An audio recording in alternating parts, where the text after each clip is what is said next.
Is it just me, or is Hillary Clinton looking like Richard Nixon in this race? I'll explain.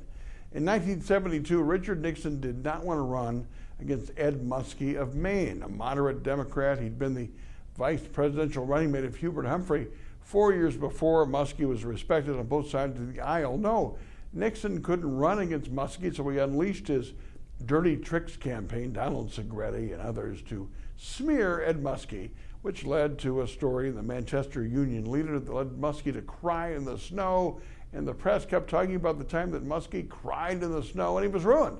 Eventually, the Democrats nominated George McGovern of South Dakota. McGovern ended up winning one state in the fall against Richard Nixon. Well, Hillary Clinton is so obsessed with winning Iowa because she finished third there 8 years ago. Remember, John Edwards finished second, Barack Obama was first. She's doing overkill. She was going after Bernie like Bernie was a world heavyweight champion in that debate a couple of nights ago. Very strident, very abrasive, I thought, and doing overkill. She's way ahead in the national polls. Even if she loses to Bernie in Iowa and New Hampshire, where does Bernie win after that? They go to South Carolina, where Hillary has strong African-American support. She's running the risk of being too much like Nixon. Be careful of what you want, young lady. You just might get it, and you'll turn more voters off.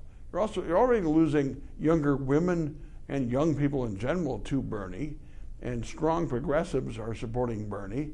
Now, you have to count on the fact that you have a coalition yourself, not just apparatchiks and union rank and file and older women, but a broader sort of unorganized majority to win in the Iowa caucuses. Otherwise, you stand the risk of losing. Nixon, by winning, he lost in the end.